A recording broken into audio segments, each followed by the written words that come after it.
Welcome Continue. everybody to the October 29th CSEC meeting. And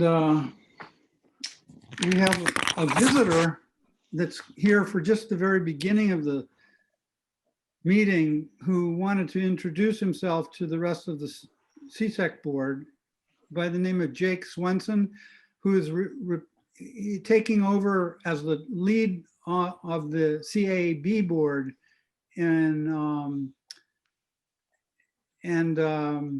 he's becoming the chair of that, I guess, for this year. Is that correct, Jake? Yeah, I just took over for Brian Folds just in the last meeting, but I've been part of the CAB since pretty much the beginning, since it was formed. I guess, has it already been 2 years? Yeah. Oh my gosh. Yeah, so I've lived in town about, so hi everyone. I recognize a number of you from your attendance at other CAB meetings and appreciate your input. And I just wanted to kind of introduce myself. Unfortunately, I'm unable to stay for this meeting. I hope to join other meetings to listen in. But just wanted to reiterate, my interest in staying engaged and collaborating with CSEC and trying to work together to advance the climate action plan and all of the good work that you guys have been engaged in over the last several years. So, I still have a decent amount to learn. I'm somewhat new to town. I've been in town a little over 2 years. We moved from Sudbury, and I'm the director of sustainability at Staples as my kind of full-time job, but really interested and excited about trying to advance, all the good work and the plan that we've put together and try and get that to an implementation stage and support the town's work and the town's commitments. So I look forward to engaging with you all going forward. I apologize again, I'm not able to stick around tonight. But yeah, just wanted to share that, and thank you for the opportunity, Doug, to just do that quick intro. Well, how we can get in touch another way. Do you have can you just tell us your telephone number or your email? Yeah, sure. So my email is, and Kate has this as well, in case, you lose your notes or whatever, or it's garbled, but my email is jm, as in Michael, SWENSON@gmail.com. You can also email the CAB chair, and I finally figured out how to get that forwarded to my Gmail, but that's my personal email. And then my cell phone is 617-780-8155. Okay, that's great. Well, we're going to get into our regular business now, I guess. All right. Thanks again. Okay. Take care, everyone. Yeah. Thanks, Jake. Bye-bye. Well, before we begin, I just saw in your notes that on the agenda, it said that Hani was a new member. So he has been elected to the... Yes, he has. That was completed through the town clerk, Jason, I believe. Right, Kate? I got an email from him saying everything was taken care of and that he was officially on. I think you're talking about Jeremy. He's not he works in the town manager's office, but yeah, as far as I know, I saw his appointment on one of the select board agendas, so he should be good to go. And is he here tonight? I just haven't welcome him to being officially on the board. Yeah. There is one phone on the list, but I don't know if that's him. That's me, Jane Hotchkiss. I'm your new liaison from the select board. Hi, Jane. Hi, Brad. Hi, all. And yes, we did nominate and approve your new member. Jane used to be on CSEC. I hope there wasn't. I did. I used to be. I'm sorry, what? I just hope there wasn't confusion on his part about the meeting timing, because it was originally scheduled for last week, and unfortunately we didn't make that date. But I see them all pertinent material. Yeah. One of the things that I wanted to do is go through the approval of the minutes from the last September 22nd meeting. I have a copy of them that I can point to. Let me just try and, Yeah, Doug, I sent you a few corrections. yes, I got the corrections Okay, and so let me just take a Brad look. didn't dominate Doug, he nominated Doug. I had a couple corrections as well. I can just read them if you want, or send them. Hold on a second. Let me just And close. so do I. Can people hear me now? Yeah, Okay. So if you have corrections, could you send them to me and Julie? Yep, just did. Okay. We won't have gotten them yet, but I just did So- this. I mean, are But- are they minor or anything that needs to be discussed? Any content? Well, one might deserve some clarification. You and Doug said were appointed chair and clerk for 3 years. I don't think that's accurate. I think no, I you're think it's 1 year. chair and clerk for 1 year. You may or may not have also extended your, renewed your appointment to the committee for 3 years. I'm not sure about that, but I think the Yeah. chair and clerk was for 1 year. Yeah, I did catch that too. Okay. There was some red text that I didn't know what it was on item 2. Here we go. Can you see? Yeah, so this red Mhm. text, what is this? Is this, I didn't know what it was with relation to the black text right above it. So that's me putting that in red. It just means I didn't really understand what the discussion was and I just needed clarification. So I kind of flagged it. Sometimes we share a screen and then now I figured out how I can continue writing the minutes when we're sharing a screen, but up till then I didn't. So sometimes there'd be this kind of gap in my notes. Okay, So that just means I need clarification on that. This is just a peek at the notes. And they're, I wrote dominated. That's funny. I do think Doug and I dominate, but there was one other change. Freudian slip. I mean, there were a couple of other things further down. further down. Right, no, you got, they're all in red it though. So, I mean, with most of them are really small, but Right, I just wanted to add CMLP sponsored virtual roundtable discussion event. Okay. And then there was a correction, the EV pilot for multi-dwelling units, Center Village. No, there were plans for Riverwalk and Center Village, but Mill Dam Square ran into That's delays. fine. I mean, because of that's wetlands. just, So yeah, that's fine. That's nothing contentious. It's just it's if there's any. nothing contentious. Just trying- This also isn't contentious, but we also have, you mentioned Haney, but Yep. you don't say who he is. So maybe at the top or say who Oh, I also can do attended. that? Okay, sorry. I don't think so. I didn't see it, prospective member or something like that. Okay, yeah, absolutely. Add him to the also. yeah. Or yeah, put that in number 1. Yeah, And Is this Hani, now confirmed? oh, there he is. I'm here. I found the Yes, link. it is I figured I need to confirmed. do forensic research on the Concord site. yes, same.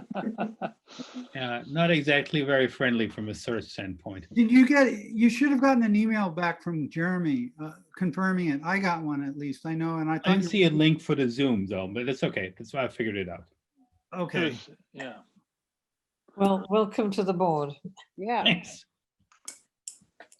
we're just talking about the minutes, and there was one point at which Hani mentioned that arranging energy audits via the ene.org site was not working. Right. Whereas the minute said that that ene.org was not working. Yeah, I was confused about that one. I must- Okay. So it's it's not important. It's just ene.org was working. It's just you couldn't sign up for the energy The audit. little online tool that they have, Yeah. right? So Didn't offer the option for Concord for CMLP. yeah. So, okay, that's good. like a motion to approve the minutes as amended? I'll make a motion. I'll second that. All those in favor? Aye. Yeah, Aye. and Any decline? Okay, then as soon as we have the updated minutes from, who are the two other people? that Actually, are so- Send in, Brad, and who else? Susan, was it? Sharon? Oh, Yeah, Sharon. Yeah, I did, but I just told them to you, so. Okay. yeah, mine are the same with the exception of that. As far as I'm concerned, you can delete the little red thing because I don't think it. I think the black captures enough of what happened. I think so. I agree. Well, sorry, what do you mean by a little red thing? The red approval of minutes, because you have the under 2 approval of minutes from August. There were a few comments. We incorporated them. I motioned to approve as amended, and we did approve as amended, and that's good enough, I think. Okay. From August? Mean this is about the September minutes? Yeah, I know. But in September, we approved the August minutes. I just, in case you wondered whether you needed that red thing, the red text, you don't need that there. Yeah. Well, I- before these minutes get posted, I usually resolve the red and, correct, just turn it all to the normal color and take out the dashes. Sure. Yeah, I'm absolutely. just saying, delete the red part there. Delete that red print paragraph under Oh, I see. heading 2 and 3. This whole part. Yeah, that entire paragraph should just disappear. It's just Okay, confusing. fine. Right, got it now. Yeah, thank you. I just couldn't see Julie, it. are you clear? Yep. Okay, Yeah, I am now. Thank you. very good. Okay, Except Thank the you. last sentence. You might want to keep that in. Jerry and Bob abstain, not being present. Oh, actually, that's in there too. Never mind. That's in the paragraph. It's already above, there. so, Yep, Yeah. it is. All right, never. okay. Okay, now, the next thing I just wanted to make clarification that our November, December meeting times have been planned. And the third Thursday of the month is what we're going to do at 3:30 to 5:30 p.m. And we have a meeting scheduled for November 19th and then another one for December 17th. And Perfect. everybody should be okay about that. Is everybody okay? Any problem? Okay, then we're good. What was the December date, Doug? The December 17th. Okay. Thank you. Now let's go into our updates. Is there time for an update from Kate on what's happening with CAB and any other news from the town? Because We'll make time. We'll make time. And there's also a small update that Jerry wanted to make too about the CMS building plans. good. So Kate, do you want to start then? I wasn't prepared to do an update. Is there Well, in particular you're thinking of, Brad? Otherwise, Well, we feel very disconnected here. You see. well, I would love but to have we a recurring, I mean, don't we all feel disconnected? I would be happy to have a recurring director's update on the agenda, like I do Right. do that for CAB, and I do a written update and I put that on the CAB website. So I could do the same for your group as well, especially since you'll be meeting the same week as them. If that's something, Well, I don't want to put you Yeah. under pressure for tonight, Kate. I just don't want to take up a lot of your time. We That's should, fine. we should Okay. also follow the agenda as a matter of policy rather than Yeah. in extra things. Okay, let's go on to the update from the Heat Smart Alliance work. Anything to be said there, Brad? Yeah, let's see. So not much. Concord has now a professional company called Abode Energy that has come on board to help with sort of evaluating heat pump projects. They haven't started up. I think the documents are signed and stuff, and I'm not sure exactly how they interact with with those of us who have been doing coaching. But this is, I think, a very positive thing, so that projects that are going to get rebates from the light plant can get a look over by Abode. I've met the people before. They seem quite good, and so I think that's going to be a good resource for us. So let's see. I'm still doing a bit of community coaching when they get sent to me from either CMLP or some other source. People are, comparing heat pump quotes, things like that. The Heat Smart Alliance has been quite busy. They've been working on general standards for coaching across communities, and that's largely so that we can get a lot of people working on this and not run into liabilities because we say the wrong thing, or we get outside our area of expertise. So it's pretty interesting process, I have to say. There's a lot of work going on there. That's pretty much it. Okay. Do you have anything to say about an update from what Mass Energize is doing? Yeah, that's what I've spent most of my time on. I've been sort of managing the software group that's been working on this platform upgrade. That's taken a long time, and that's what happens with volunteer and part-time software engineers. It just takes time. But we've had some interns from the high school in the past year that have done some good work. Not all of them have done lots of work, but that's, for a high school intern, it's really a joy working with high school students, I have to say, even if they don't get much done. But I have it listed on the volunteer site at CCHS. So hopefully maybe in the spring or the fall, we can get some software help from them. And what we've been working on is this website platform, of which Concord has a version, although we have not publicized it yet.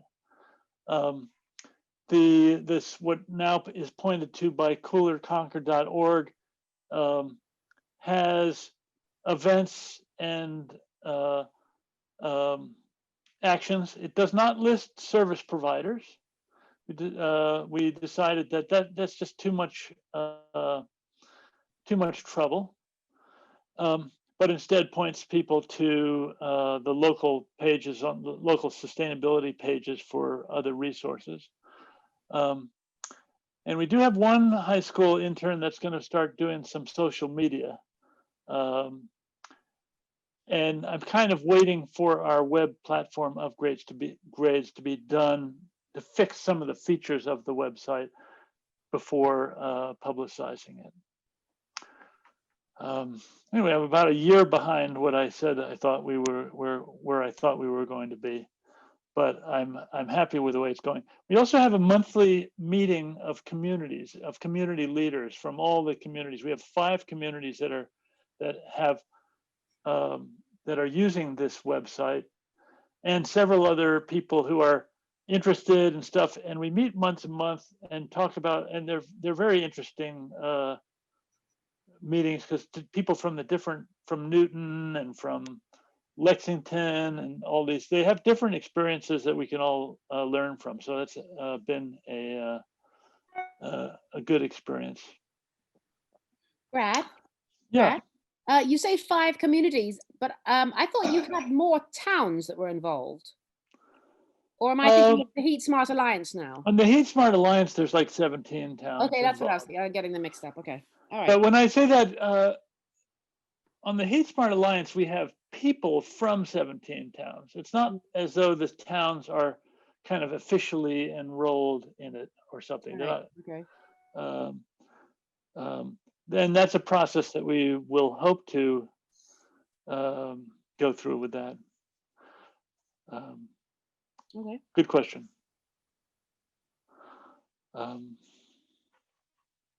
Okay.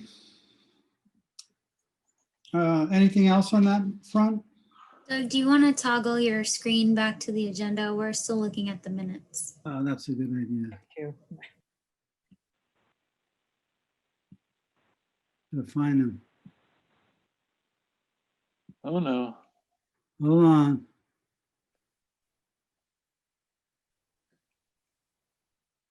Brad, this mass energized platform, is it something being built from scratch? Yeah, we have, it was, I'd love to talk to you about it. It's a website with a Python backend Oh, yeah. and a database, and we collect data, and a JavaScript front end. And we're working on that and a couple of other software tools that communities can use.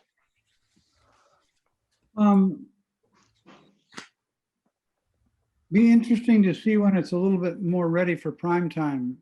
And Yeah. Maybe at some point you could give us a demo or. Next meeting, how about that? Okay. Give me a deadline and then I'll start losing sleep. Okay, moving right along.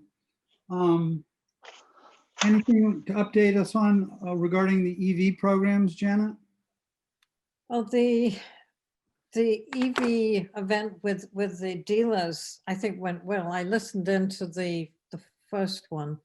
I did not make a note of how many people attended, and I don't have any update from CMLP. But it was, there were 5, I think, vendors who basically showed slides with their, you know, the range of cars that they had that were electric. And then people asked questions, and there seemed to be a lot of questions, and kept, you know, I think it's went slightly over time because there were so many questions. So I think it was successful in getting information to people who wanted information. I don't know how successful it was in getting people to go out and buy EVs. I will look forward to hearing more from Janicetti next week. Do we have an idea how many EVs there are in town at this point? Like 450, I think. It was last number that I recall was 450, but it may be a little more than that. Because that was a while ago that it was over 400. I think the recent numbers were fairly recent that were 450. Okay. Is Okay. that from the license tag?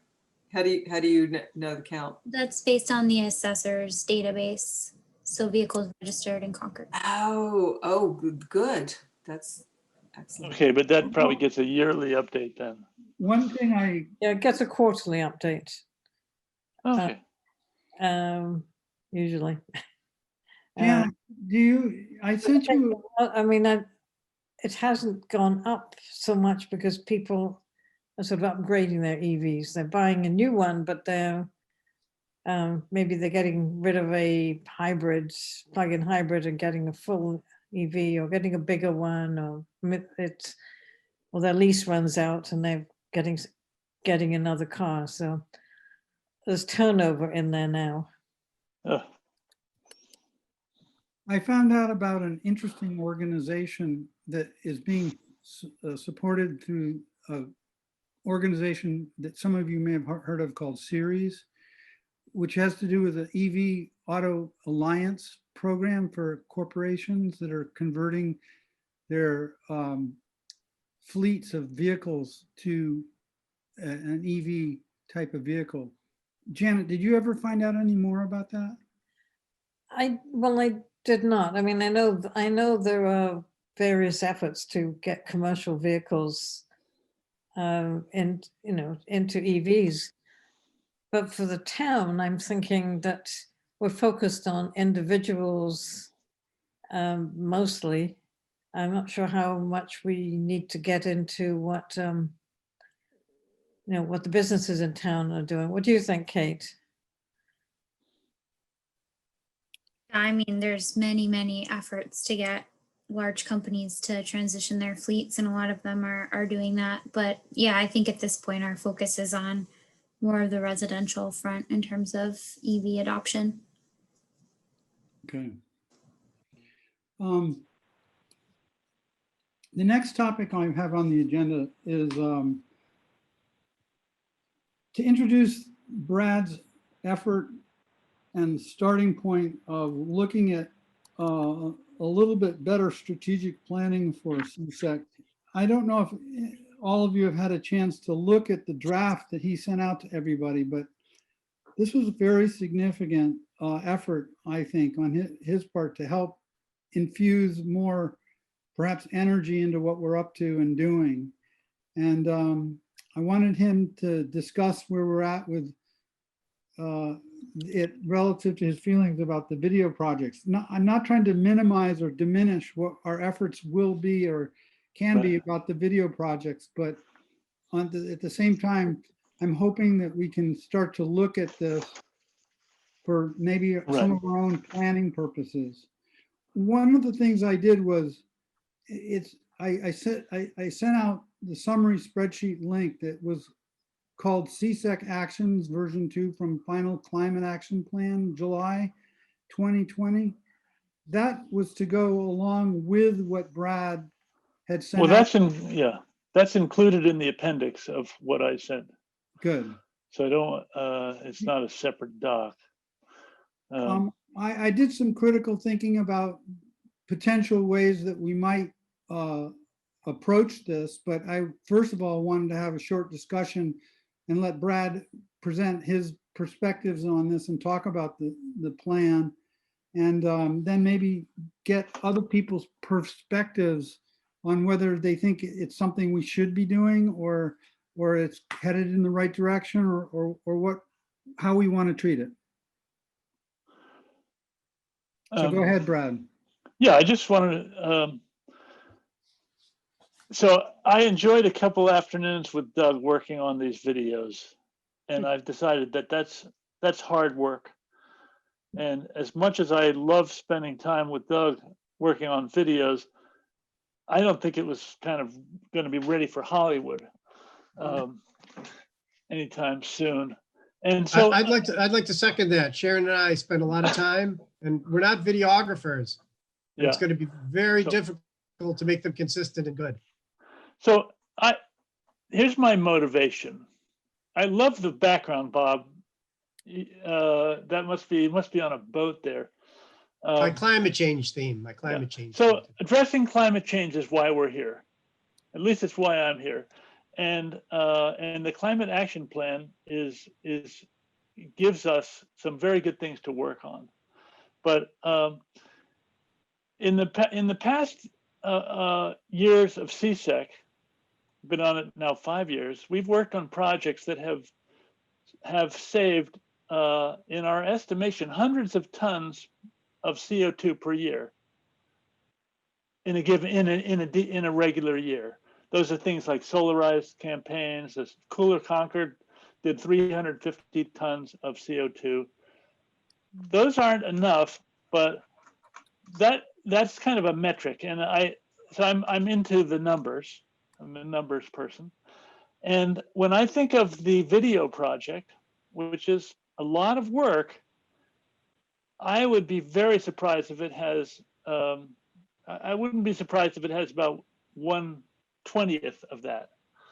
Because when we do those video projects, we might get 100 people to watch the videos, and maybe a few of them will do something. And I just don't see on its own as a project that all of CSEC is working on, it having the impact of what we should be spending our time on. And I don't want to downplay it, because doing this sort of thing is of value. But I want to start us thinking about digging into the real projects. And in the plan I sent around, I could share it on the screen if you want. I have it. Let me just zip over to it. Yeah. I have another version. I have the one that Bob Stratton marked up too. Okay, good, because Bob sent me some comments. I included them. But Okay, if you're controlling it, I Bob. won't be able to, yeah. Is this a shared doc or not? No, Yeah. what is this here? So If you want to So look you've at the- taken, you can- if you you've- go into the meeting materials area right, of the anyway, CTEC drive, it's in there. I've done exactly the same work you've done and updated it another way. So your work is going to be hard to mesh with what I did. Could I share my doc? Yeah. So there we go, share the screen. I'm going to put this here and say share it. And that way I can just move this over here. And there it is. Is that big enough to read, or shall I go up to 150? How about that? Yeah, that's better. Okay, so I want to get a little bit over here. Okay, so there's some text that's in different colors, which are updates that I've made, and then Bob's are in purple. Hope he doesn't mind that. So the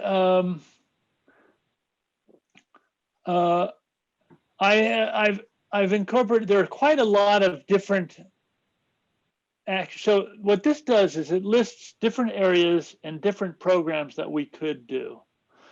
And there's many more programs than we could actually do effectively. So we have to choose, and we have to choose what you know, what to work on this year and maybe what to work on next year. But basically this is an exercise in choosing. So this draft has much too much stuff. It's not a real plan, but it's something to beat up and discuss. So for example, I suggested that we have subgroups, and in particular, I mentioned like 5 different subgroups, but I'm actually thinking we should probably do 3 subgroups. Something around heating and cooling, something around renewables, and something around education and engagement. And somehow those, that's my general thought. And So what are the 3 areas again? Heating and cooling, education, and renewable energy, but maybe not. I can easily be taught. This is just kind of the way I'm thinking about it, and I don't want to be That makes pushing sense. on something that is that people don't want to do. It's just some general thoughts. And what I said was, in this under climate mitigation, that's in the second page, I think, that if CSEC can target an impact in the project it does of on the order of 1,000 tons of CO2 per year or more, then I think we're really helping out. Because what Concord needs to do is like 6,000 or more. And I just, in being strategic, I want to say, okay, for any project that we do, what would be the impact? Let's say if we're doing solar, how many solar arrays should we target, or what would be the impact of them in CO2 per year? And that's something that people on the committee know how to evaluate. And we might argue about the numbers a little bit. And we haven't been talking this way in recent months. We've been sort of talking more generally about, having seminars and getting people, and then COVID hit. So I spent some time talking to Charlie Parker and Mike McAteer about, what could we do? So for example, on home heating, which is what I think a lot about, we can promote energy audits. We should always do that. We can characterize homes. We can do coaching, and really try to reach as many people as we can, and maybe reach a segmented audience. Maybe we go after all oil heated homes from the assessor's database, and try to get to a certain number of those homes in a 5-year period.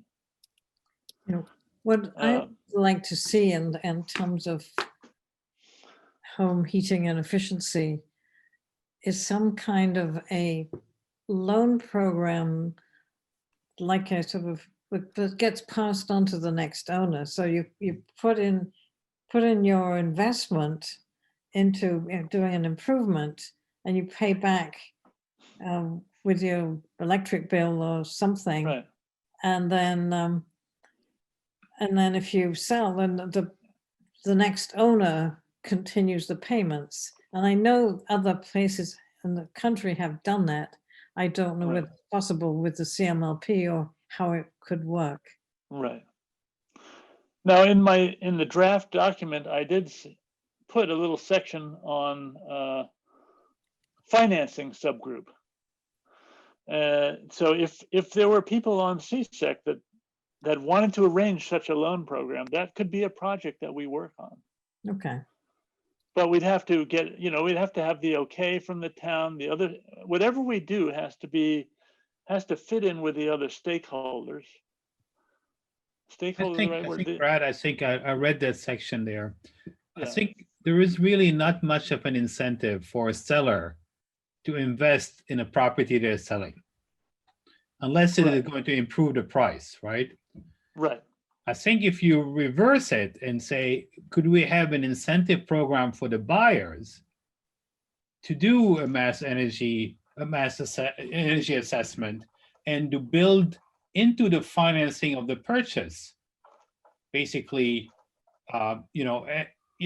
improving the energy consumption of the house. Yeah. Mm-hmm. Rather the other way around, right? Yeah, my thought was that could be saving money by using less energy, but you might be paying more out on the loan. That's true, but it's over 30 years, right? So it's really years. It's a disincentive to do anything. Right.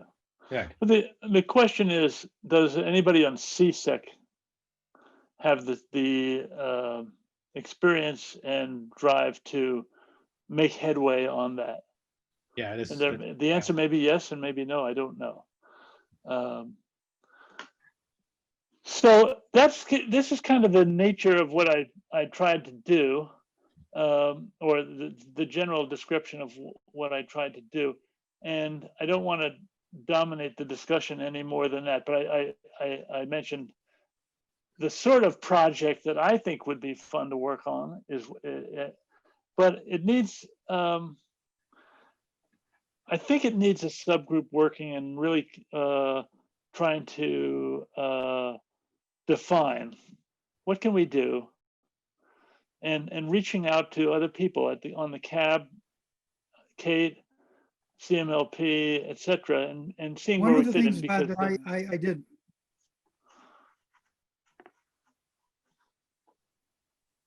Just as an exercise, I put together a small matrix of how subgroups might be formed or hypothetically put together. And I'd like to just show it really quickly to get people's opinion.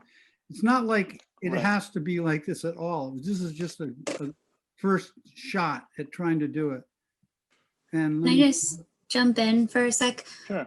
The last CAB meeting, they had a similar discussion about what do they want to focus on for the next year. And the topic of groups came up, and any subgroup of a committee is considered a subcommittee. So any small group of CSEC members would have to follow open meeting law. When you have meetings, you'd have to, meet and have minutes and all of that stuff. So not to say you can't do it, just to note that there be those logistics attached to having a subgroup. that is challenging because right now it takes an administrator to do some of the planning of the meeting and getting the minutes out and doing all the work that has to do with making sure that everything is lined up. Anyway, let me just show you what I did for what it's worth. Sure. I made this table, and it shows, these are the areas that Brad had broken out in his plan. So without getting too specific, this is a description of what the subgroup does in high level terms. And these were just, if we took the number of people that were in our group right now, and we had 2 or 3 people in each group, a way that it conceivably could be broken up with somebody identified as a lead person for that particular area.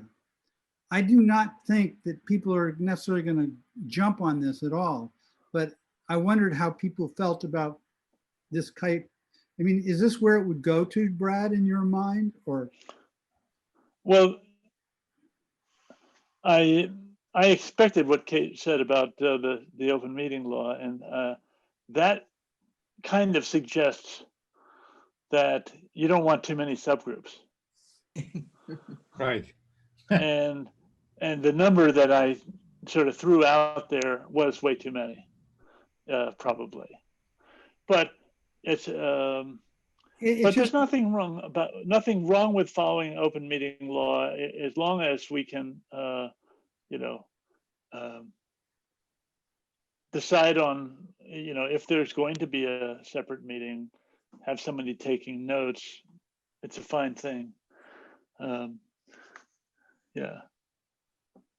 I just did a quick search on financing retrofit, and there's an awful lot of stuff out there, even from the federal government under HUD for existing homes. And also there's a nice TED Talk from the Netherlands. So there's certainly a lot of work that's been done out there that we could leverage, I think. Oh, yeah. Fortunately, you're the head of that group. Well played. No, I do have a question. I don't want to get a tangential question on how to maximize our climate benefit. And I was wondering about the capped landfill in town. I noticed that there are vents.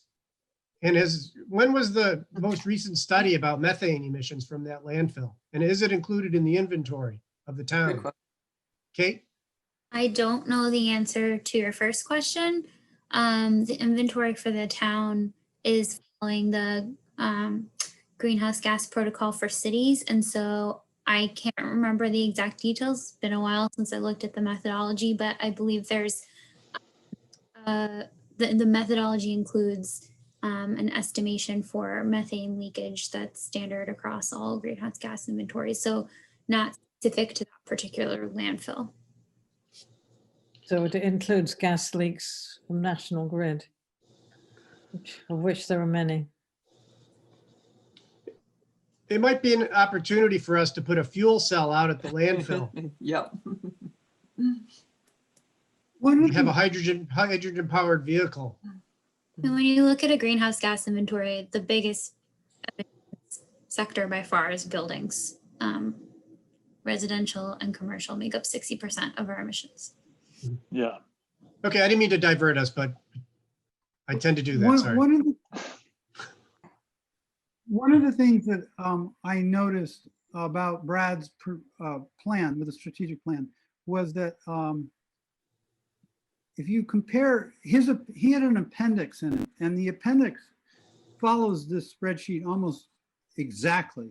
I mean, it's literally worded exactly the same because it comes right from the climate action plan. And a question, clearly one of the areas that of all the sections in the plan, the areas that CSEC was identified as being, and you can see that CSEC was identified by looking in the key partners column. You notice that it says that comprehensive CSEC, sustainable energy CSEC there, had more role in the resiliency plan in the built environment area than any other area. I mean, the EVs was important, but what I'm getting at is even back in July when they finished the plan, this is when I originally put together this matrix of this stuff. thinking that it was important for us to find a way to be in alignment with the things that were goals of the plan. And as we've sort of devolved into working on the video scripts alone, it's not like we're avoiding being part of what we have to do, but maybe there's a way that we can have a little bit more attention to the climate action plan goals. And I have not figured out how to do that, but I do recognize the effort that Brad made. And I wonder if we as a committee can come up with some ways of doing what he's suggesting a little better. It strikes me, do you think that we could have 3 subgroups or 2 subgroups even? Would that require meeting be separate for those subgroups? You know, especially if they have to be open meetings. Right. It's going to be really challenging to do that to me. I don't know how I could stay on top of it from an administrative point of view of the minutes and everything. We failed to do that last year with the landscaping subcommittee. We were meeting all the time for the landscaping fair. We didn't ever record any minutes or anything. And arguably that wasn't about, this is a kind of a, maybe a gray area, or one which we, you know, for the Cooler Concord Fair, I met 3 days a week with a couple other people to put that fair together. Mhm. And was it a subgroup? It wasn't chartered as a subgroup. Can I offer perhaps some clarity? And Kate, if you hear me going astray, please reel me in. It's a really fine line. And I always say, when in doubt, you know, make it transparent, you know, make it a public meeting, because the worst case scenario is you're going to be slow with your minutes, but at least you won't be afoul of the open meeting law. That being said, the difference is if you as a committee appoint a subgroup or a subcommittee, then yes, it is a formal committee. If Brad is running Cooler Concord and he donates and he's putting a lot of his time into it, and Bob and Julie and others on the CSEC committee join him at different points to work on that, but they're not appointed and it's not a formal subcommittee, then that does not require open meeting law compliance. So if you're not setting any policy decisions, then do you need open meetings? I mean, even if you're like these ideas for subgroups where you'd be coming up with ideas, recommendations, because you were part of CSEC to report back to CSEC, that in my perspective, that would be a subcommittee and that would need to follow open. Right, exactly. But if it was a fair and somebody was heading it up, that's it, that I see. And, you know, and it wasn't a working group, a subcommittee of this group formally designated, then you're working on then it's Brad's project and those who help him will be great. Well, that's how we, in effect, we have been sort of project focused. And I think that we are project focused right now in alignment with the video aspect of things, but we still have the constraints or the challenges that Brad addressed, you know, in thinking about the impact on tons of carbon that we're dealing with in an actual practical sense. Right, not to belabor the point, but just to put a pin in it, as Kate was saying, you've now outlined in a articulated fashion subgroups. I don't see how you then, you know, that cart's out of the barn, that horse is out of the barn.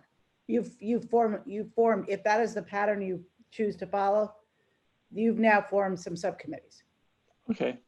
Well, we Look haven't. at that file. I mean, that's a hypothetical, Yeah, it's hypothetical, exactly. We're discussing the possibility. totally hypothetical. could it We have be not that the- formed, we have not formed these at all. I put this on paper just to give an example. Yeah. So could it be that we have a subcommittee to decide what our next action would be? And then if the action is, we're going to have an HVAC fair, then the fair itself would be a separate thing, would not, and organizing that, working on that isn't necessarily just like the Cooler Concord Fair or the landscaping fair. But All this came the about working group to because- decide how to move forward. I mean, Yes. I would think you would want to decide as a full committee what your priorities are for the next year. I mean, I just wanted to bring that up because I think it's an important factor in what you decide to do, because Totally. as a subcommittee with open meeting law does add time and effort to how we meet. Certainly you can do it if that's what you think is most effective. But I think maybe a good starting point, if I could suggest one, would be, I don't know that you need to do this today, but I think Brad's laid out a lot of really good ideas for what the committee could take on. There's a lot there, right? You can't do all of that in 1 year. But remember that the climate action plan is designed to be a 5-year plan. So if you can pick a few of those 1, 2, 3 priorities for this year, or maybe you say, here are 2 priorities this year, and this is the 3rd one, and come to a consensus on that, that may guide where you go and how you do it. If it seems like it's clear there's 2 distinct types of projects, maybe you have subcommittees. If it's something that you think the group wants to work on all together, then maybe you don't, but maybe you start with what you want to work on. In a way, Kate, I think that the subcommittee lists that I'm showing here right now are in some regards representative of the full thing that we created, Yeah. the book, the brochure about, the Home of Yeah. the Future Now brochure. And if we were to choose one of these subcommittee areas to focus on, we'd be narrowing our focus even more than what we have. And in terms of being general, we're general partly because of the COVID situation that we were facing this year, where we don't really have the ability to go out and create a fair right now. Right. And it's not going to happen this winter, I don't think. Well, I mean, you don't have to do a fair. I think pick what your priority is and you figure out what you can do this year in our current virtual environment. And the brochure is very comprehensive, and so is the plan. But the CAB meeting most recently, they were really narrowing in on just a few things for this year, knowing that you meet once a month, everybody has limited time and bandwidth, and trying to just prioritize what do you want to start working on this year. Not Okay. tackle everything at once. Brad, That I think your list was really great. Oh, thank you. Okay, well, I guess we're not going to come to any specific conclusions around this, and we're going to go and work again on some of the video stuff. Is that the case? Well, I want to continue working on some ideas on the home heating area in particular, and get some other people's input. And I can come to the committee next month and say, here's a proposal. And if some other people have proposals on different areas, hopefully we'll have a few, 1 or 2 too many proposals, and we'll decide not to do something.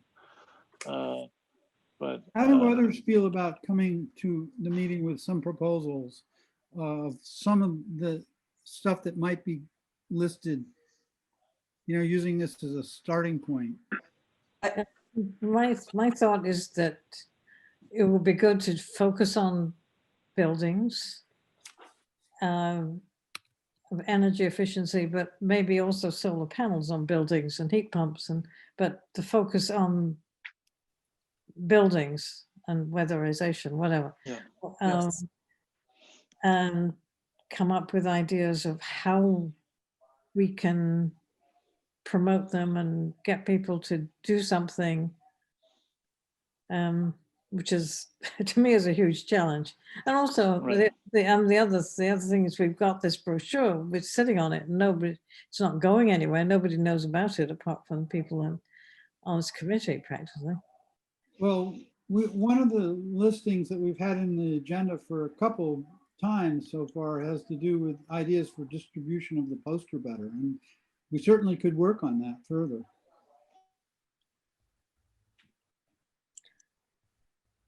It seems like that people are thinking that the brochure is just maybe too broad and too general, since we couldn't have a fair, and where a fair would have been like tables broken out and diving deeper into all these issues. The videos are proving to be difficult. I think we're all finding that. Janet and Karen and I met and tried to do a video. It was difficult. So I'm thinking there's a bit of a sort of cooling off of that idea, which is fine. I would love to see some kind of follow up on the brochure, just because, you know, I thought that was a really neat project. And it also still seems very much in line with all the things we're talking about. It encompasses heat pumps and solar panels and everything. One of the things that we did, just so if people wanted to hear this, in the middle of October of this month, Brad and I presented the brochure and pamphlet to the CIG panel board, which was about 25 people, or no, about 15 people from Newbury Court. It was more of an experimental thing, but that's their climate initiative group. But they were very intrigued by the brochure. And I think there's potential for getting it out that way to other groups. I think that the two ideas are not sort of incompatible. I think what Brad seems to be suggesting, and I think Kate likes this idea too, from what I'm hearing, is that we pick a couple of specific areas and kind of get deeper into them. And those are areas where we could maybe see like a sort of a real number difference with, you know, saving tons of carbon. But those could be areas that are featured on the brochure, so that we could always sort of say, you know, this is one of the areas that's featured in this brochure, and, you know, that Totally. could still be a part of it. You know, they're not against one another, these two ideas. Right. I'll second the thought, or third the thought of working on buildings and efficiency. Insulation is a not very sexy topic that has a lot of good payback and hasn't been promoted. How do you see it? Do you see us doing the development of more promotional materials, or how do you see us promoting them, engaging people with it? I sort of see,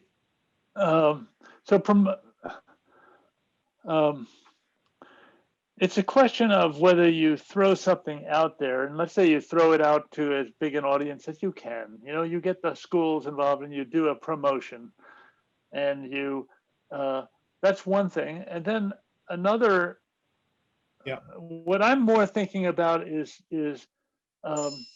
going after a section of the homes in town, targeted section of homes in town, where we're not going to be knocking on doors, but we can contact people and say, we're, you know, we'd like to talk to you and do an assessment for you. So that's a very different way of doing it. So it's like a push versus a pull or something. Proactive, huh? Yeah. And if you go and talk to individual people, maybe you can, let's say, let's work out what your carbon footprint is. How much with your heating and your, you know, your lighting and your whatever, electricity, heat, cooking. What is your carbon footprint? Let's calculate it, and let's think about how we can lower that. Right. I mean, I know you got good carbon calculator tools, Brad. Too many, but right. So,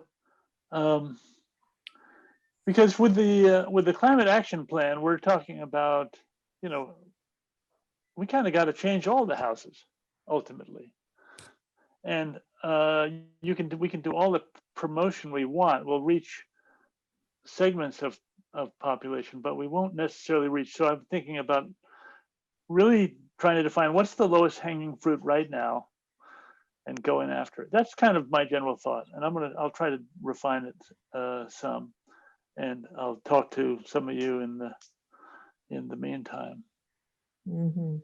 Have we spent enough time on this now, or should we move on? I just want to add Doug, I just want to add a statement or two. So, Brad, you talked about low-hanging fruit, but earlier on, it seemed like the essence of what you're proposing is let's go after the big tickets, the larger sources, so that we get a better return on the investment of our time. Right. So I don't see those necessarily as incompatible, but I think the more we can target, the more likely we can be. Whether we can target, I hate to kind of say this, but individual homes, or better, individual businesses. Yeah. Think One of the areas that I don't know that it fits into the residential work that we're doing, but one of the areas that I've heard people speak to is the need for multi-dwelling units and school-size organizations that are in tier 3 type users of electricity, how they can get focused on by the utilities better, and have a plan for their needs as well. We came across this at Newbury Court. Like, they had interest in a lot of things, but there's not a program for them in the town because they're Right. a commercial size operation. Yeah, imagine if we could replace all their light bulbs with LEDs. They want that. They really want that, but there's not a program to do that in the town. Right. So that's what I'm kind of suggesting, is we look for those kind of opportunities, because if we can get one of them, we can have a relatively large impact. The other reason is just reflecting on Kate's comment about residential and commercial sources constitute 60% of our emissions. Well, that's where we kind of need to go. Of course, I guess that's a generalized statement now that I think about it. But the specifics of places like Newbury Court, or businesses that have a large footprint in area, they're likely to have a relatively large electric bill just from lighting or heating. If we could show them some specific ideas. The ones that have come to my mind are and examples of these type of places. The multi-dwelling unit that's down in the area near Maynard, which is these big office, they're home dwellings, but there's like 10 homes in a building. The Concord Muse, or whatever they're called. Yeah, that's right, Yeah, Concord yeah. Muse. Well, that's relatively new building, and I don't know how any energy efficient it is.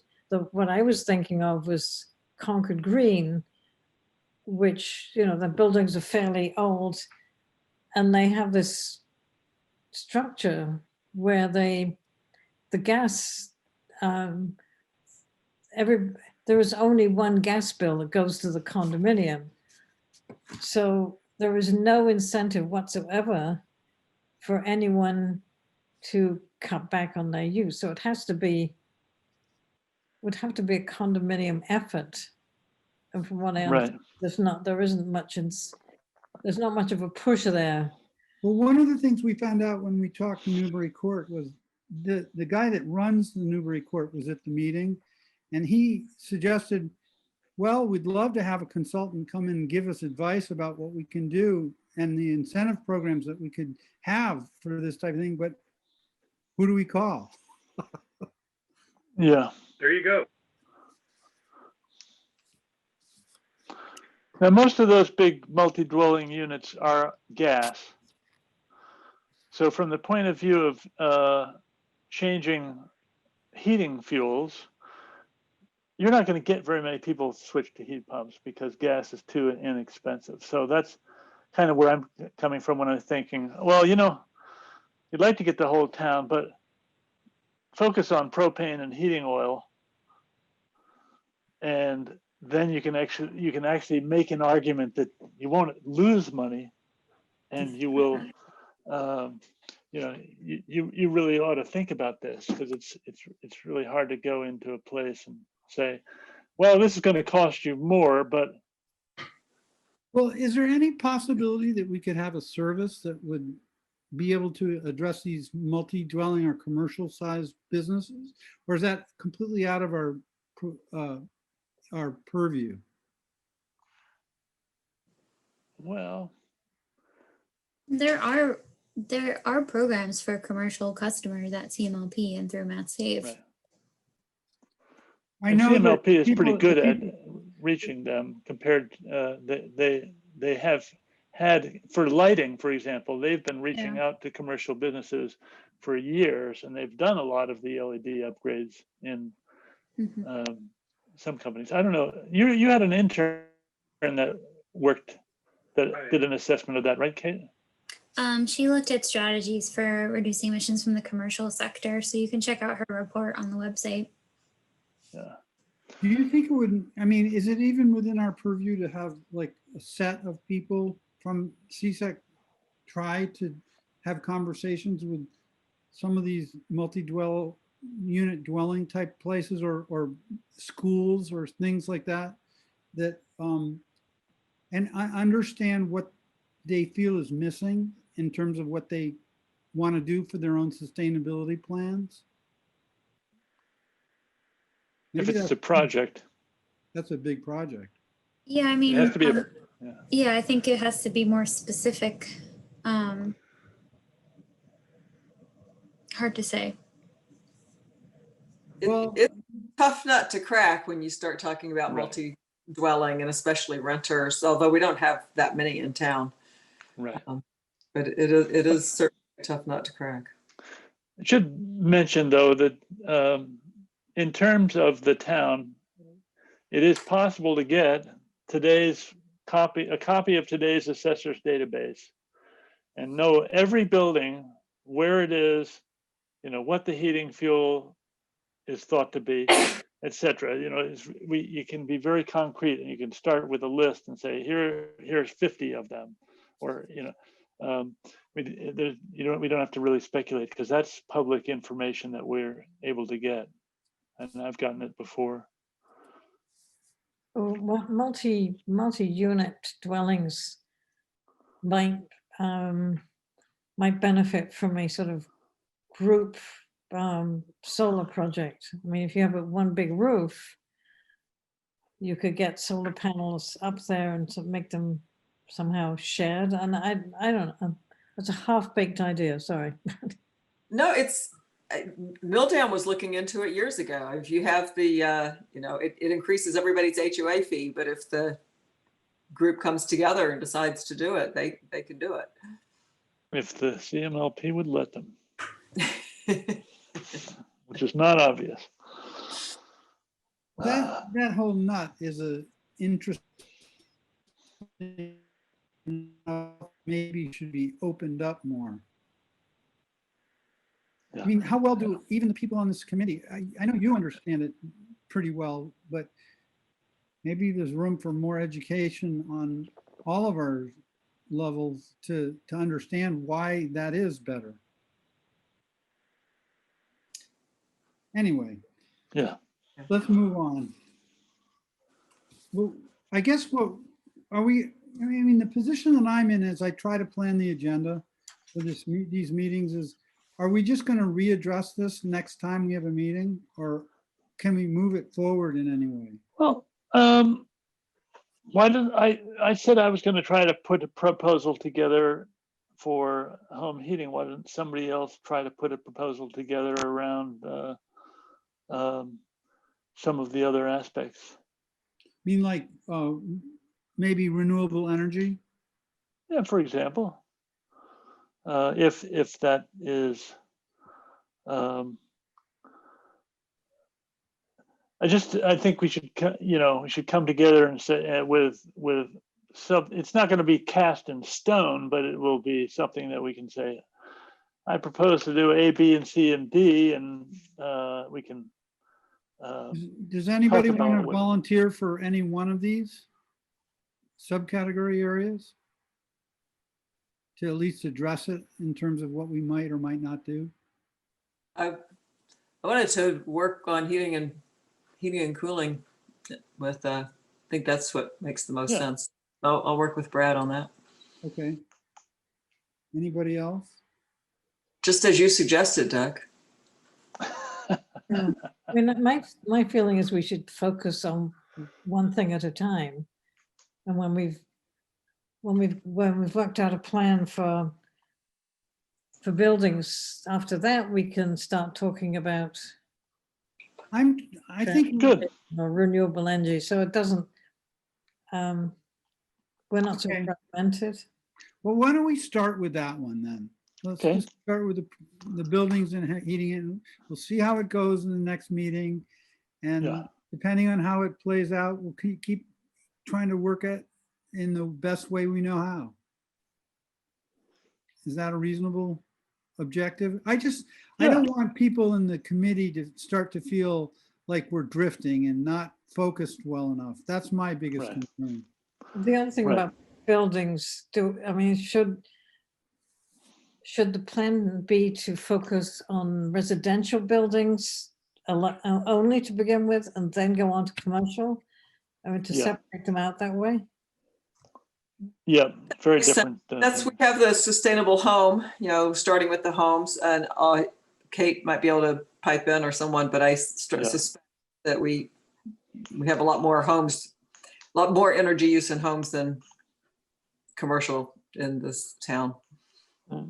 Right. Kate, do you know what role the town has had with dealing with DCAM and the prison in terms of energy retrofits and purchases? It's got to be one of the biggest uses of energy in the town. I don't know. Yeah, I would imagine. Was that a question about the prison?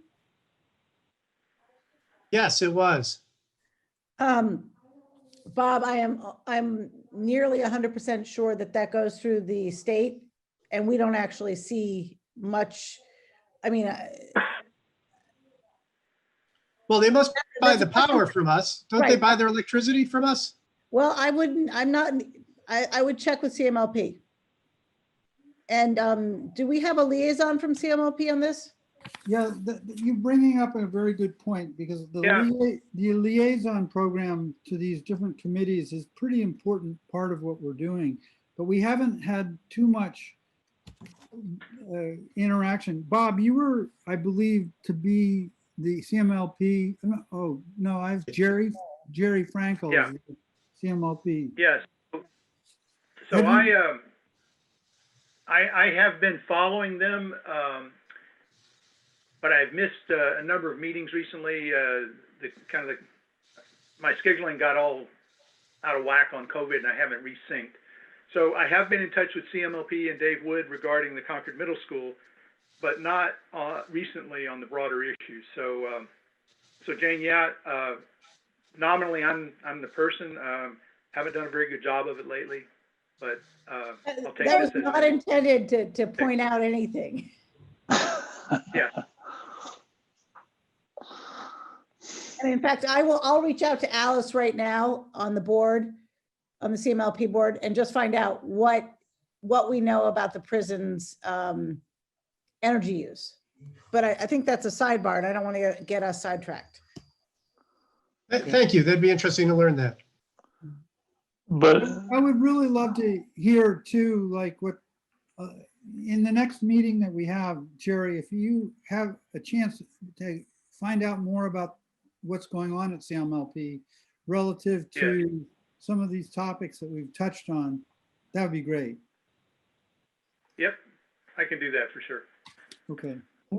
We also talked about having a liaison to the planning board. And I don't think it ever really happened, but I think it would be possible to have one. And well, it's Kirsten Ferguson, that liaison. That's my understanding. But well, she's the liaison to us, but we should have we should be following what the planning board is doing ourselves. Right.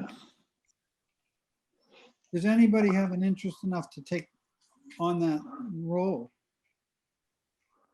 I'm doing the EV liaison, so I could do another one, but might be preferable if somebody else did it.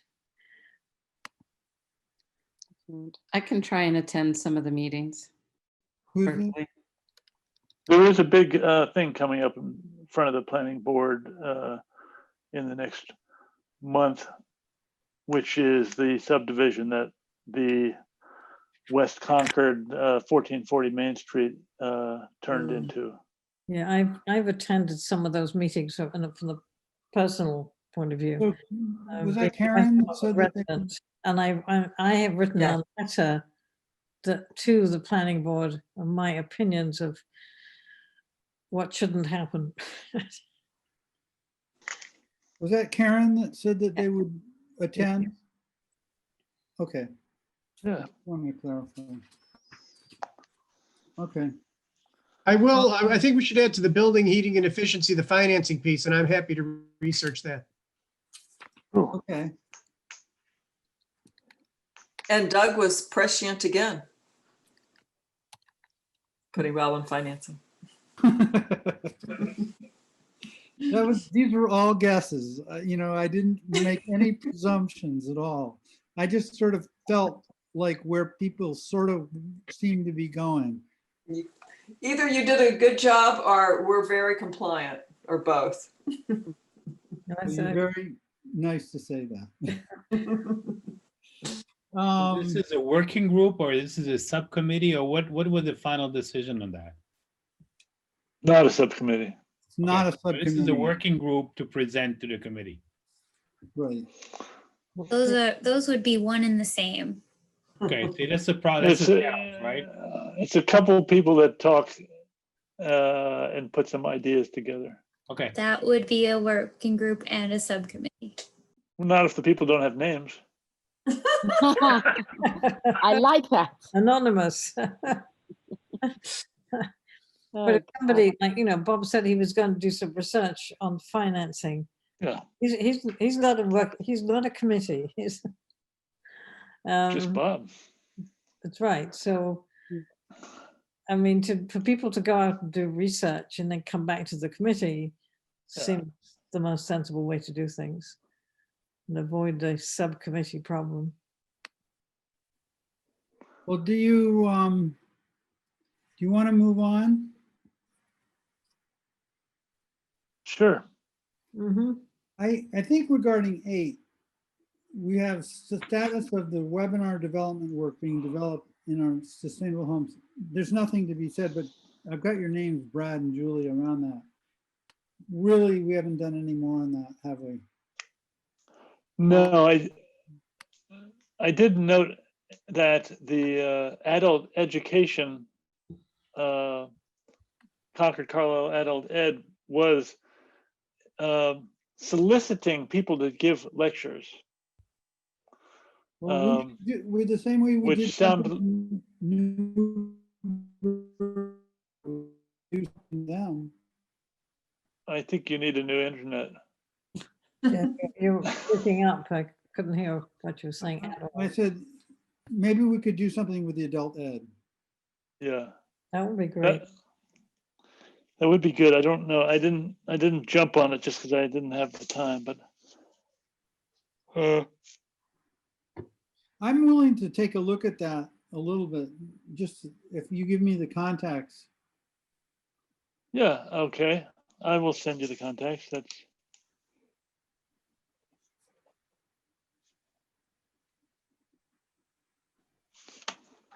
Brad, you were planning to do something with them a while back. Did that ever happen? Or did COVID get in the way? well, COVID hit, and then we thought instead of having actual meetups, lectures, that having kind of an online seminar would work, but I guess the feeling was that there's so many Zoom meetings to go to. How could we get people to come to ours? Did we ever get into their catalog? We were working on No. it, and then we got. We were talking about it, and then So we never got into the catalog. no. So I'm going to find that email right now and send it to you. Where is that? Now, okay, so that's enough of that. Does anybody, I thought it might be worth spending a minute with some of the video efforts that people made. And I'm happy to show some of the parts of the videos on the shared screen if it works. Do you want to try that? I thought we were kind of stepping down from the videos. Is that not what we're Oh. doing? I mean, that's, Let's see where we are. I mean, it's, yeah, Well, if, at least the one we did, we hadn't learned the script, so we were sort of reading and we, let me not show looking at the you. camera and I don't know. I mean, it was clumsy. Here's I an would example. like to see it. Here's an example of the intro overview that we did that was an effort, but I'll just play one of them and see if you can see it. Take 7, huh? Yeah, take 7. Can you see that? Mhm. Yes. Can you hear it?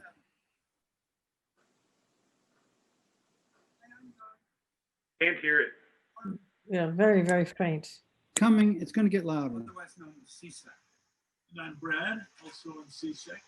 We volunteer for the town to help fellow residents save energy and money in their homes. And we made this pamphlet this year and a series of short videos to go with it. We talk about a number of ways that you can save energy in your home. Concord has a strong interest in sustainability, and the town has adopted a climate action plan to reduce emissions by 80% over the next 30 years. Wow. That's a big challenge for all of us, as well as the town and schools. And Concord has a strong interest in sustainability, and the town has adopted a climate action plan to reduce emissions by 80% over 30 years. Wow. That's a big challenge for all of us, as well as businesses and schools in town.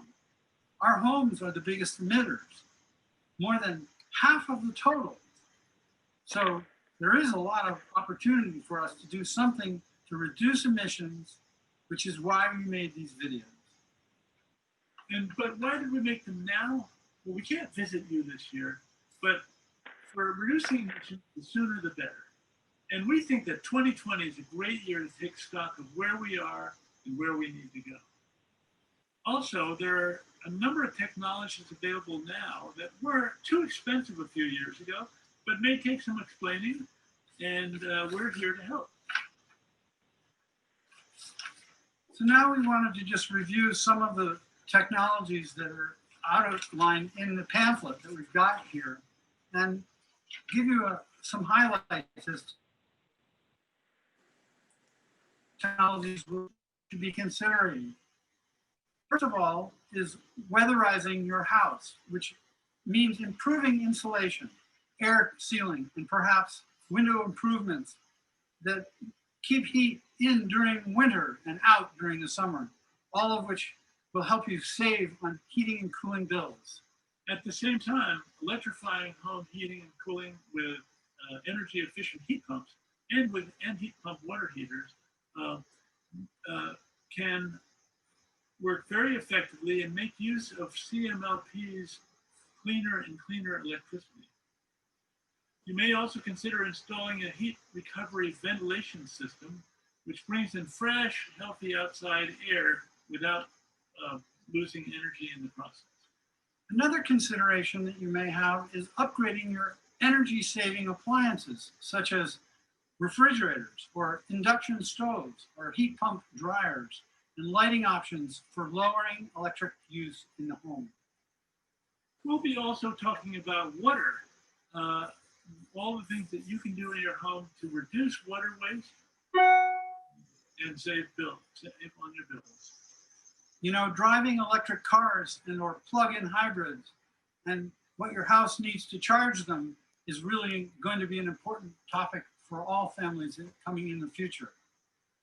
And solar panels, that's something you can put on your roof that can reduce your energy bill, your electricity bills to zero. And you might also consider a home storage battery, which can save money, but also may help in case of a power outage. Acting on all the ways that you can reduce and reuse, and also to cut down on the use of plastics and other stuff that ends up in landfills. Finally, we'll talk about the outside world, sustainable landscaping, which can help provide homes for pollinators and birds, and also reduce the amount of chemicals and water that we use. These videos are all short and to the point. They actually represent new technologies that really work. They're just the information that you need to see whether you want to proceed further and to lead you to further resources to get started. So sit back, enjoy, and don't hesitate to contact us with questions. See what you can do to make yours a sustainable home, and what you can do now and what you can put on your to-do list. And don't hesitate to contact us, because the future is starting right now. So go out and get your home of the future now. Yeah.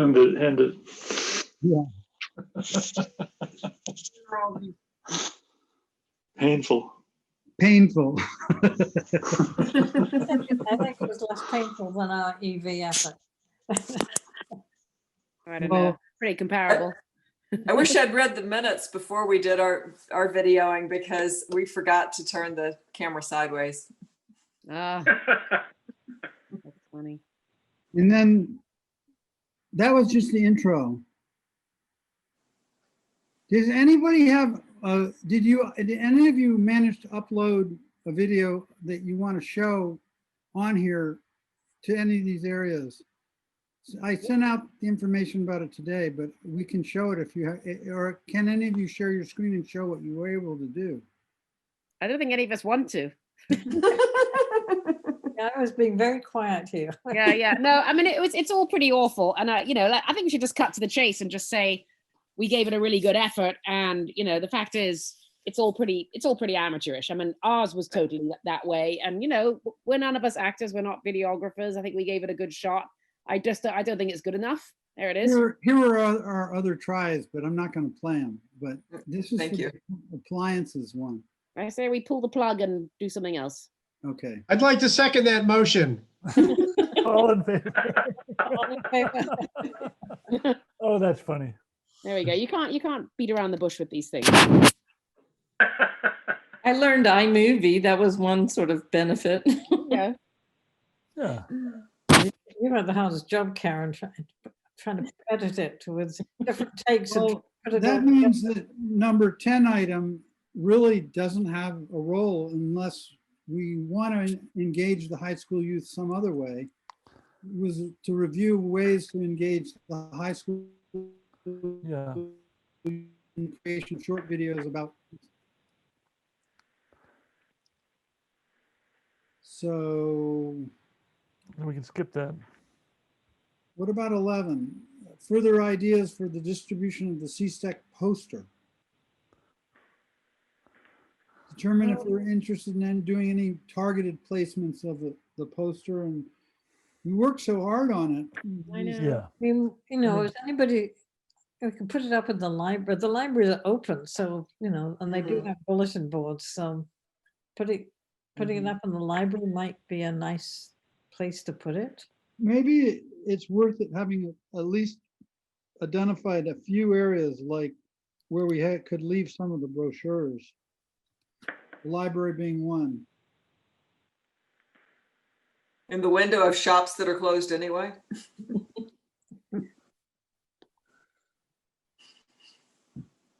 Do realtors, this is something we've talked about before, do realtors have a package that they give to new homeowners, and could we ask I got the nice little kind of stands that Kate ordered, could we give realtors in town a stack of them to, whether they would remember to do it is another matter, but, to include with any kind of materials they give to new homeowners.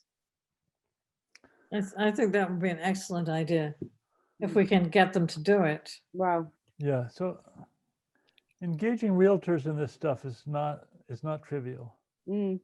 Unfortunately, they're in the business of making money.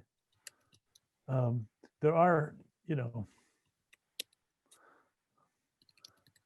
there are real estate agents that take this seriously, but they're not they're certainly not the majority. So I'm going to keep thinking about home heating. I don't know. I think we've gone through a lot of thoughts. We need to go back and think some more. So I'm looking at this. We're awfully late for this adjournment. It's supposed to adjourn at 5:30 according to the agenda. Yeah. The agenda that you're looking at, is that the 29th one or the 22nd one? I'm looking at the 29th. It says adjourn at 5:30 p.m. I know it's a typo. Okay, I'm you just caught me. kidding. You don't put in that in the minutes, please, Julie. Okay, thank you. Yeah. Well, it's 8:30 and we have half an hour to go. So do you want to discuss any specific questions about the liaison roles or maybe about other topics? I think I'd like to go back to kind of where we are. I just don't really know, like, it just sounds like it's Brad who's going to be thinking more about home heating and how is it going to be different from what you do with the Heat Smart Alliance. I just don't really know. And it seems like none of the rest of us have a role to help you move that forward. Bob's going to look into some financing sort of plan or, some way of moving that forward, but I don't feel like it's very concrete how we're going to move forward with all this stuff. It feels a little bit to me like, I mean, I was not aware that if we had these subcommittees that we were going to be in effect shackled by having to follow the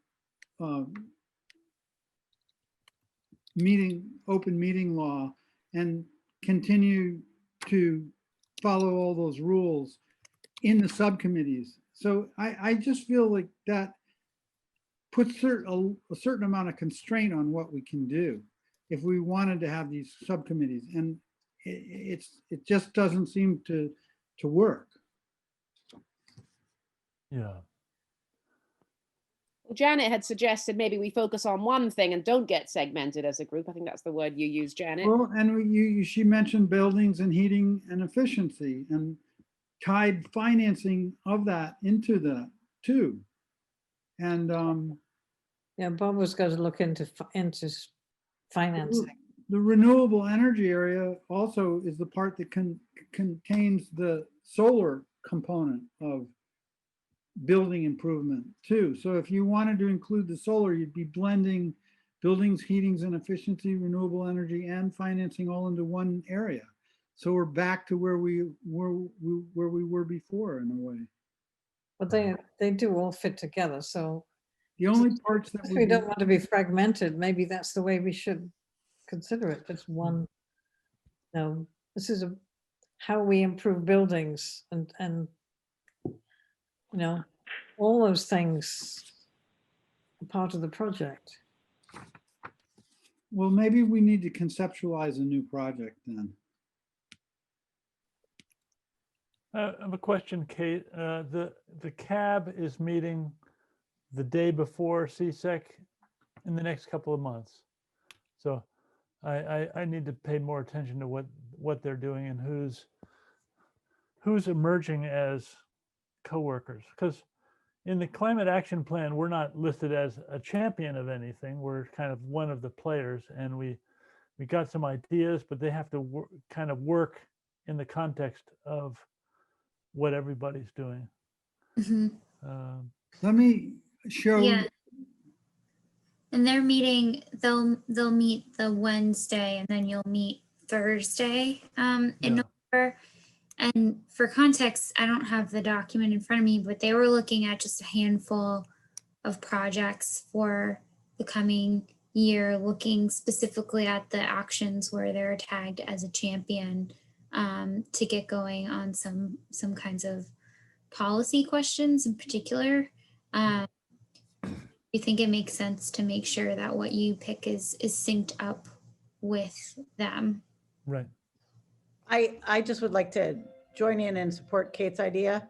In fact, I was thinking about also the work with the RMI project, and in the focus on buildings here, especially the residential piece of it, there might be a really nice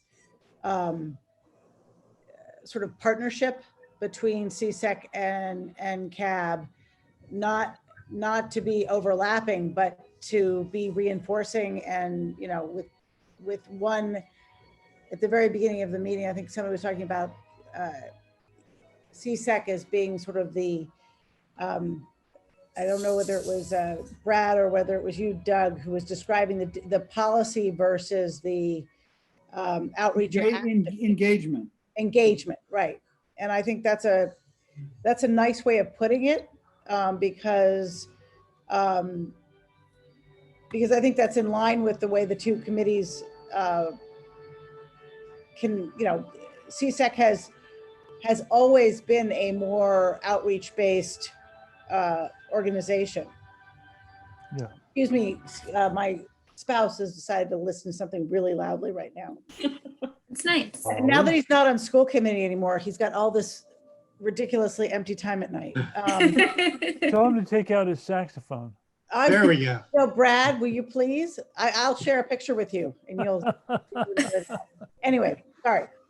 Yeah, no, Jane, I think that's absolutely right. And, you know, CAB is looking at, you know, policies, and a lot of the policy options are really focused on new buildings, right? And that only tackles a piece of the pie, and existing buildings is something that came up at the last CAB meeting of like, what do we do there? And the strategies in the climate action plan around existing buildings are a lot more focused on engagement and outreach, and that kind of boots on the ground or on the virtual ground right now. So I think there's definitely an opportunity to kind of work on very like complementary paths with. Right. Now, suppose we put a proposal together, Kate, that's ambitious. We want to be ambitious. And it requires some consultant to help us in cases. Is there a chance of getting funds to do certain projects? If we, Potentially. with the right justification? Because money certainly helps. We just have to figure out, you know, where, you know, where's the bang for the buck? Mm-hmm.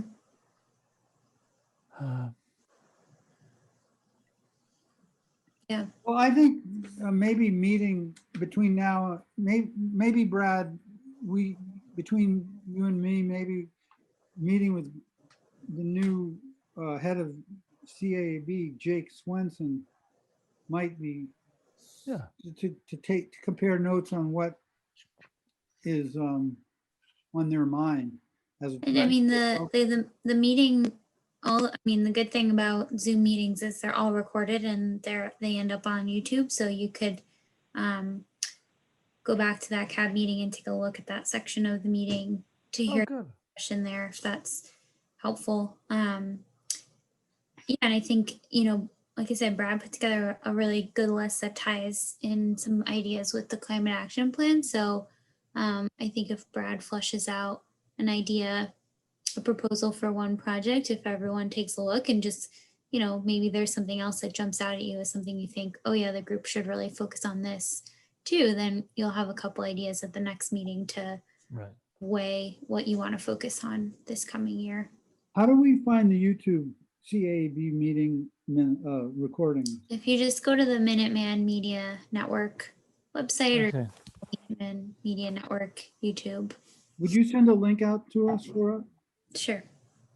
That'd be good. Now, did somebody mention RMI, Project on Buildings? What is RMI? Aha. the Rocky Mountain Institute. And if you remember back last year, Brookline passed a town bylaw to ban new gas construction or installations in new buildings. And Maura Healy, the Attorney General, rejected it because it didn't fit in with state law. The Rocky Mountain Institute has promised to work with different towns, I think, in Massachusetts to try and figure this out. Yeah. The Rocky Mountain Institute, it's actually started by Amory Lovins, and he was at Oxford with me when I was a graduate student, but that's irrelevant. It's basically, it's a great institution which really is forward thinking and energy efficiency, and Kate, you could probably explain what they do better than me. They come out with all sorts of different reports which are well worth looking at. Yeah, they're a big environmental NGO, and they're focused on climate. And so they've convened, like Janet said, a group of cities and towns in Massachusetts that are interested in building electrification. And now that we know that passing a general bylaw prohibiting it is not allowable, the accelerator program is focused on helping and coaching communities understand what are the legal pathways for promoting building electrification. So I'm involved, and a few other folks in town are involved in that. So I can give an update on that at the next meeting. It's part of my director's update if you want. Okay. Great. Yeah, I saw an interesting presentation that how Boston is looking to do a law, because they already have an existing law on the books about building performance. Mm-hmm.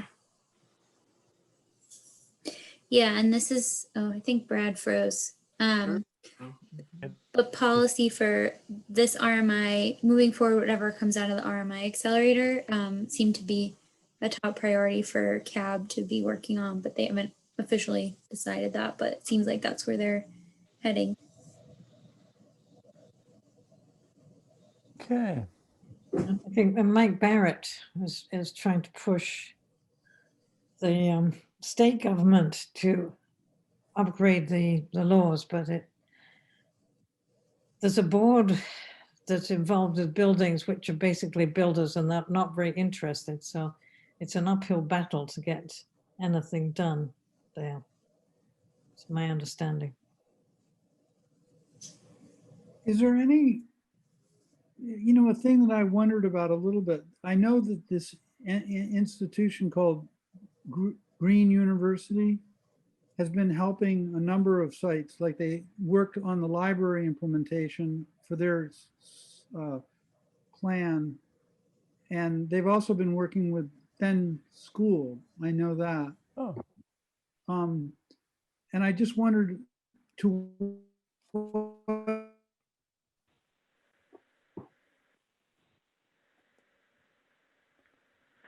You kind of froze there.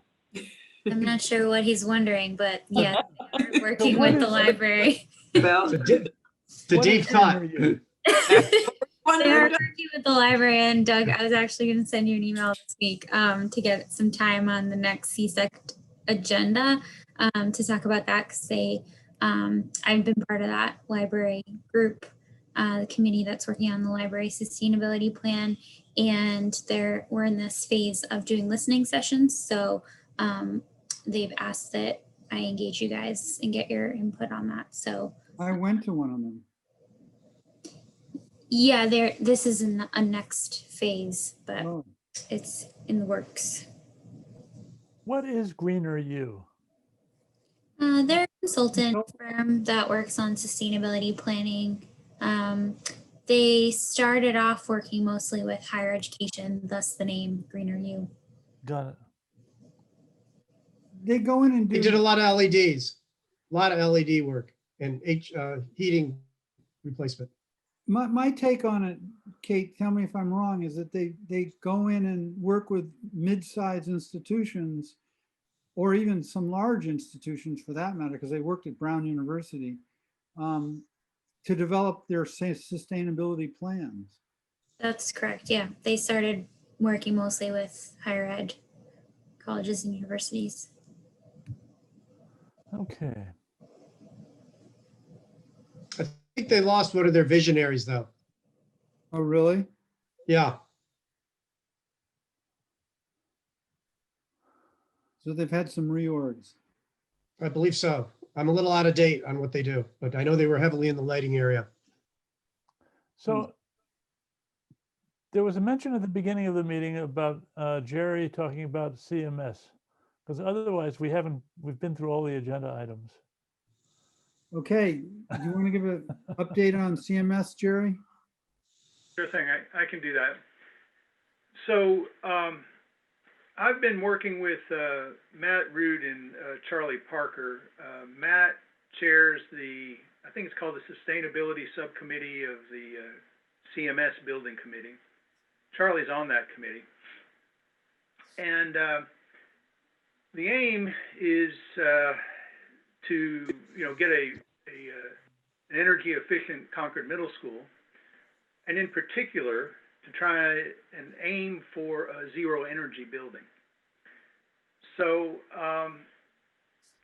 we've met a couple times with Dave Wood at CMLP to sort of get the conversation started of what CMLP is willing to do or is interested in doing or not doing. So where we're at the moment is we're working on basically a framework for collaboration between CMS and the CMLP. In terms of a few more details, the architects for CMS are certainly trying to come up with a particularly energy efficient building, but we're adding this zero energy building goal on top of that. And so that would require generation of energy locally through PV. And at the moment, it appears that there's two options for this. I'm getting a little ahead of the game. No one has really agreed that they're looking at it this way, but this is the way Charlie and Matt and I are looking at it. There's two options for the PV. One is a behind-the-meter installation that would be managed by CMS. CMS doesn't appear to be terribly interested in that. And Dave is actually not interested in it. If the PV is behind the meter, then CMLP doesn't want to get involved. So CMLP's approach, what they want to look at is a power purchase agreement for however much PV is installed. That's likely to be approved by CMS because they don't have to manage it. They just get the financial benefits. But what that's all going to boil down to, we think, is what kind of deal, what kind of PPA CMLP can arrange. And while PPA prices have generally been dropping due to PV price drops, it's not clear that the incentives that PPA providers have in the past used to keep their prices low, whether or not those are going to be available this time around. So nothing has been decided. It's in an investigation phase, and the next step here is to get CMLP to do a feasibility study, which they're on.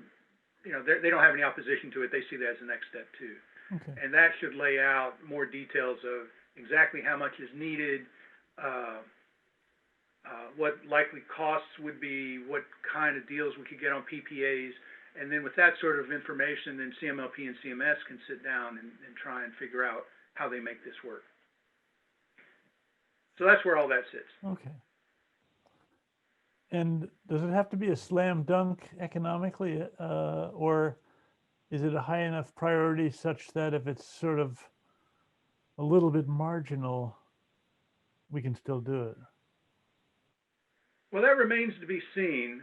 As far as I know, there's an attitude on the CMS building committee. Maybe it flows directly from CMS and Lori Hunter, I don't know. But my understanding is there's basically an attitude of they don't want to spend a penny on anything that is not directly related to education. So that implies that they don't want to deal with any of this.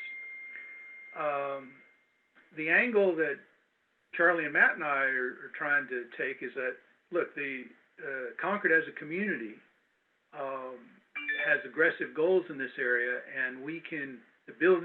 This building is a big part of that. We have an opportunity to make it a net zero thing. So if it comes down to PPA pricing, that'll be an interesting question. If it would result in higher rates for CMS than what they can get without any solar. It's I know Acton recently went out to bid, but again, it's a whole different regime, and they got a very low PPA price, which is right. They're buying cheap power for their public schools. Any idea what price was? It was unbelievably cheap. It was like under 5 cents. Or right, it was crazy cheap.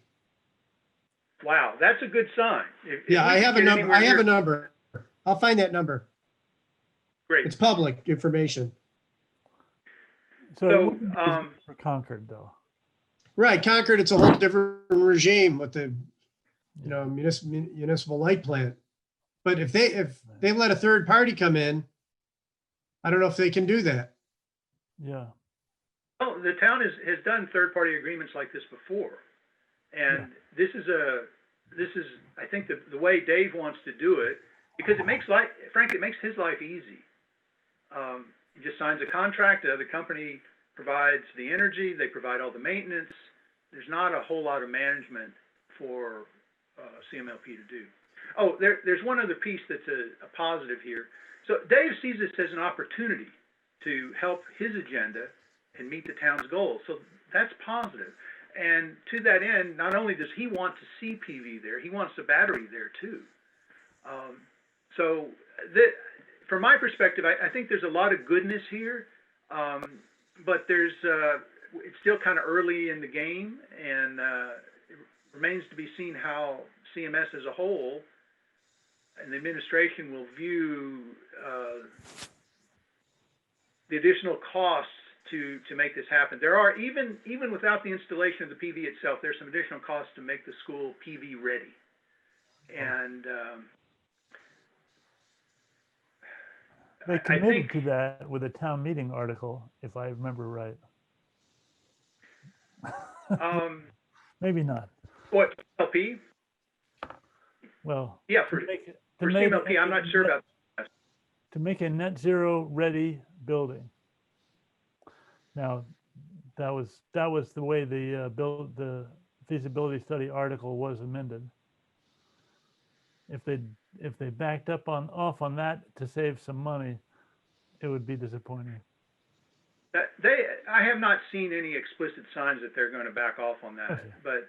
But what I'm, I guess, trying to relate is that there's a sensitivity to construction costs, and they're looking to focus everything. And I can understand their point.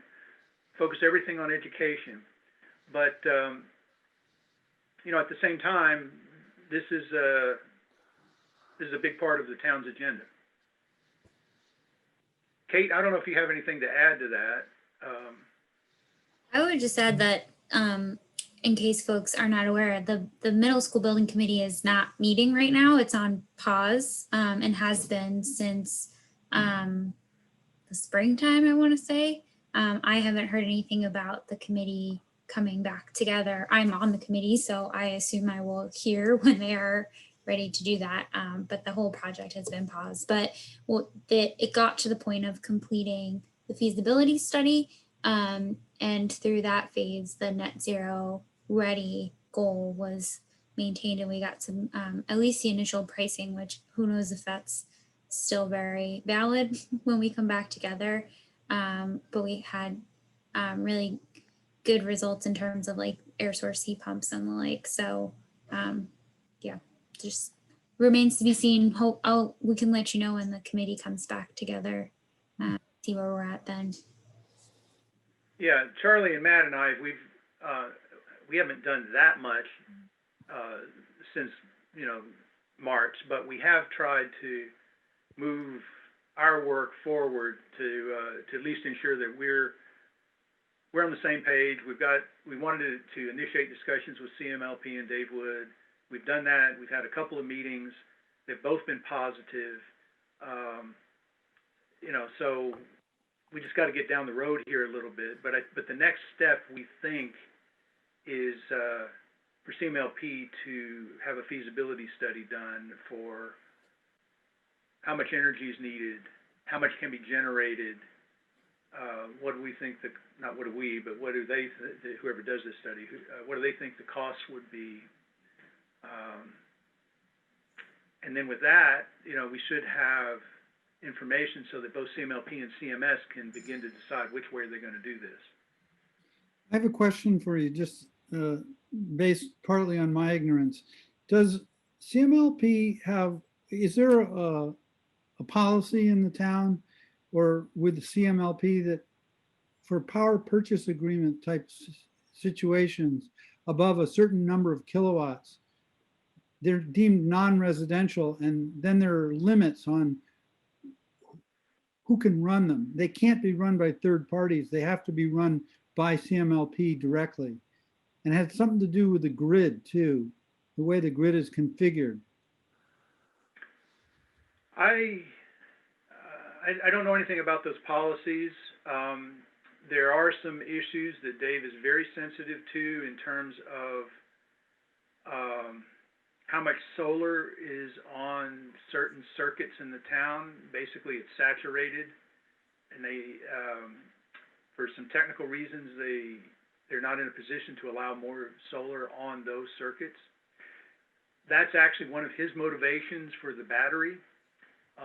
It gives him some flexibility in dealing with that problem, and also possibility of some income as well from services that can be provided through the battery.